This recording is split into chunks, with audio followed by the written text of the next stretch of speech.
Dəri yağ tərkibi ilə birlikdə orta hesabla 12 kiloqramdır. O bədəni mexaniki təsirlərdən, ultrabənövşəyi şüalardan və mikroblardan qoruyur. Tərkibində keratin olan xarici təbəqəsi su itkisinin qarşısını alır. Bədən temperaturunun tənzimlənməsində də dərinin mühüm rolu var. Dəri bizim ən böyük duyğu orqanımızdır. Onun reseptorları istiliyin, soyuğun və mexaniki qıcıqların qəbul edilməsində böyük əhəmiyyət kəsb edir. Hərəkət sisteminin aktiv orqanları əzələlərdir. İnsanın əzələ sistemində bədən çəkisinin 50%-nə qədərini təşkil edən 350-yə yaxın skelet əzələsi mövcuddur. Əzələləri uzun, qısa, yassı və halqa şəkilli formalarına görə fərqləndiririk. Əzələlər sümüklərə və təllər vasitəsilə bağlanır.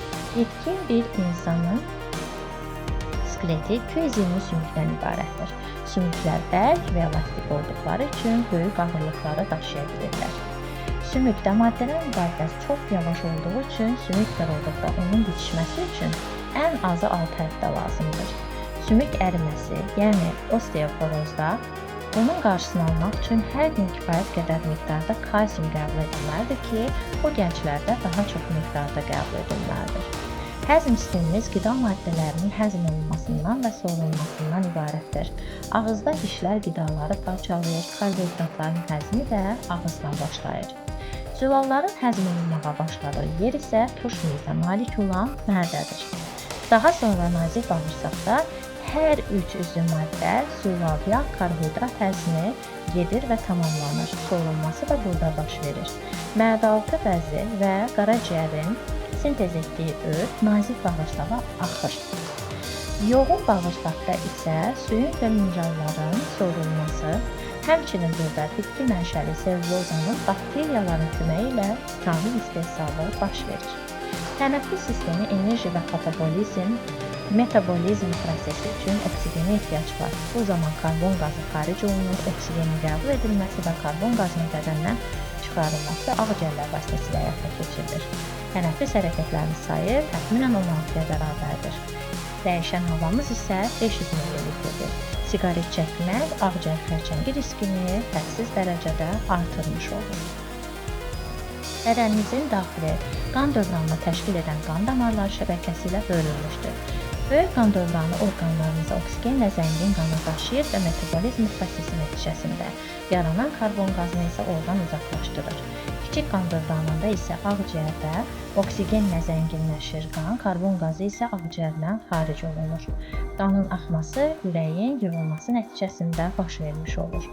Damarlarımızın və ürəyimizin sağlığını mütəmadi məşq edərək, az yağlı qidalar qəbul edərək və siqaret çəkməyərək qoruya bilərik. Bədənimiz üçün lazımsız və zərərli maddələrin xaric edilməsini böyrəklər təmin edir. Böyrəklər gündə 1,5 litr sidik ifraz edir. Sidik kisəsində toplanır, sidik kanal vasitəsilə bədəndən xaric olunur.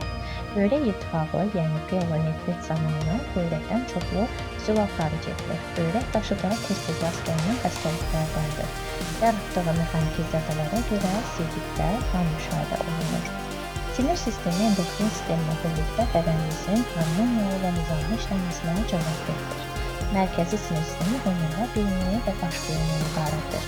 Mərkəzi sinir sistemi ilə orqanlar arasında məlumatları sinir impulsları şəklində sinirlər periferik sinir sistemini formalaşdırır.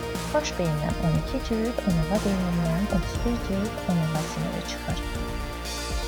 Hormonlar daxili sekresiya vəzləri tərəfindən istehsal olunur. Məsəl üçün, adrenalin böyrək üstü vəzlərin beyin maddəsi tərəfindən, insulin mədə-altı vəzi, tiroksin qalxana bənzər vəzi tərəfindən ifraz edilir.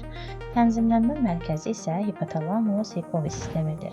Hipotalamusun istehsal etdiyi hormonlar hipofiz vəzinə təsir göstərir və hipofiz vəzi, qalxana bənzər vəzi, böyrək üstü vəzlər və cinsət vəzləri daxil olmaqla digər daxili sekresiya vəzlərinin fəaliyyətini sürətləndirir. Sadəcə mədə-altı vəzi bura aid deyildir. Limfa digər adıyla desək, toxuma mayesi toxumalar arasındakı mayedir. O, kapillər damarların divarından sızaraq yaranır. Toxuma hüceyrələrinin maddələr mübadiləsi məhsulları limfaya keçir.